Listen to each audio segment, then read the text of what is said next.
Охотник желает знать, где сидит фазан.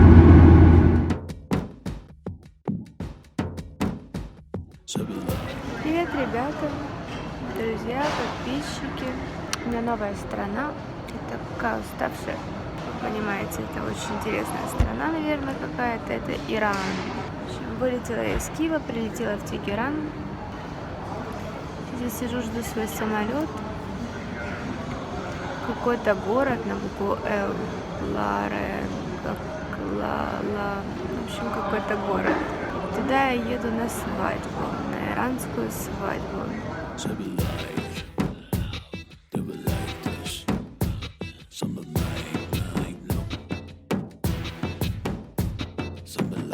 С девочками приехали в салон, готовимся к свадьбе. Такой здесь салончик закрытый, не поймешь, что это салон. А вокруг горы. И сегодня, кстати, первый день я привезла с собой более-менее прохладно. Скрытый репортаж из персидской парикмахерской.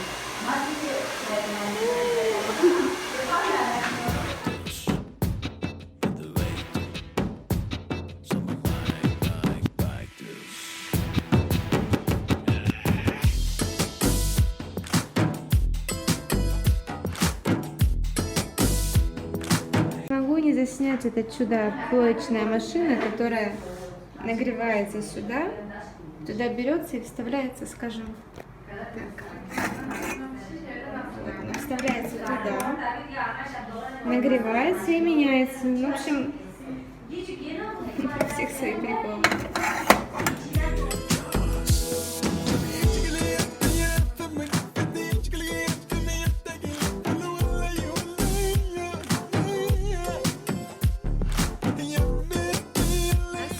Свадьба — это дом, в котором я живу.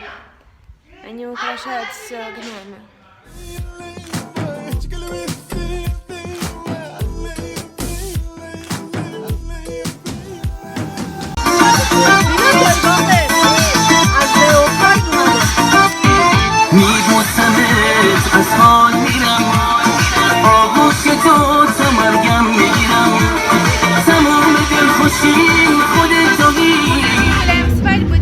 Гуляют только девочки, их снимать нельзя. Очень весело и интересно, не так как у нас. Сейчас меня будут переодевать, но вообще очень интересно.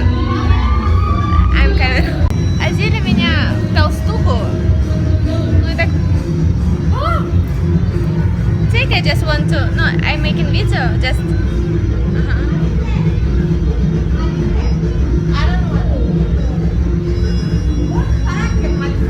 Кто так еще ездил на свадьбу в Иран? Валер, don't go.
Готовимся ко второму дню свадьбы.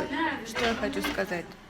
У них нету, как у нас, записались на прием и ушли, час-два. Мы приперлись втроем, после нас еще пришло 4-5 человек. И сейчас мы все по очереди сидим, всего 2 мастера, кому первому... Хаткаса. Вот. И мы тут уже торчим часа 3-4. Я думаю, что они по 6 часов в салоне торчат с сестрами. Вот так вот. Нет, у них говорят, очень плохо, что нет тайминга. Так, сегодня второй день свадьбы.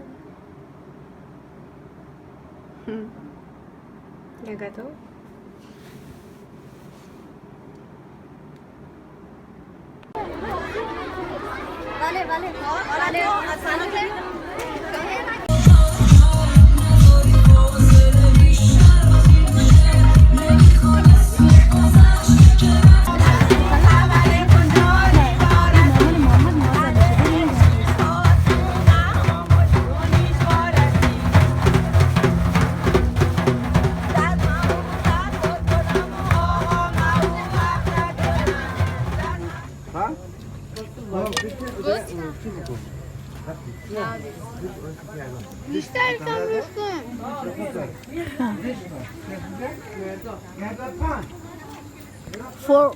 With 4-finger eating.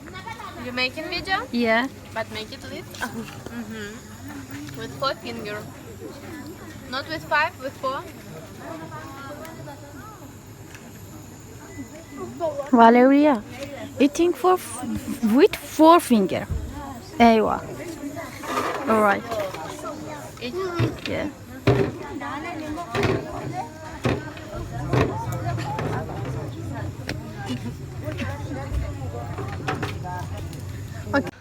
Второй день свадьбы закончился.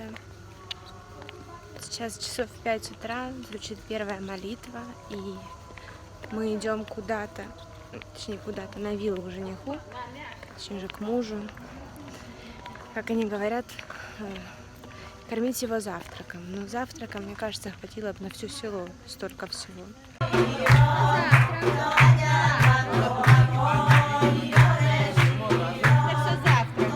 Чтоб так наесться.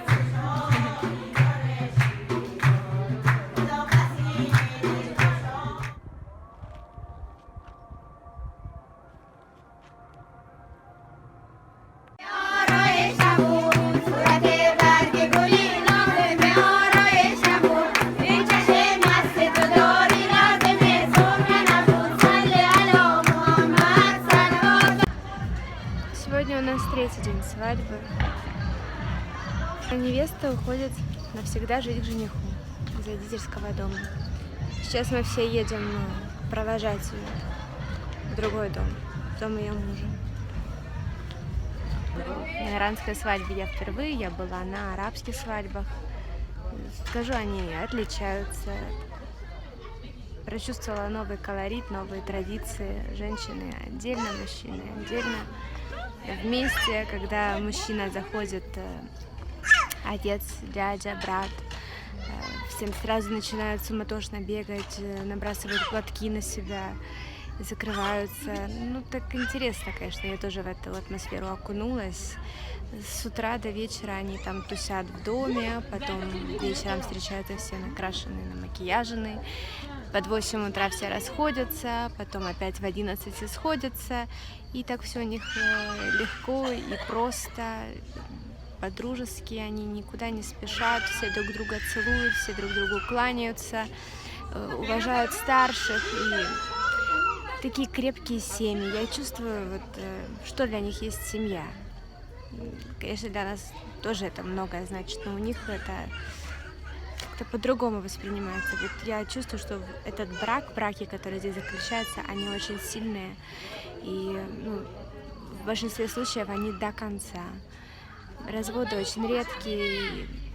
Когда нам говорят, вот бедные несчастные выбирают мужа, жену, я нисколько несчастья не видела, и все мои подруги, которые вот, они ждут, вот скоро я буду замуж, жениха моего, и познакомила там тетя его, увидела меня где-то, познакомила, и они все любят их, все ставят фотографии, ждут, они там, то есть вот этой тоски, печали и слез я не наблюдала. Возможно, мне повезло, я наблюдала интересные примеры, но они так выросли, чтобы выйти замуж, чтобы им выбрали жениха, чтобы они были продолжателями рода. У них это все иначе. Не то, что мы ищем свою любовь, выбираем. В общем, интересно, конечно, мне было это все увидеть изнутри. Ready?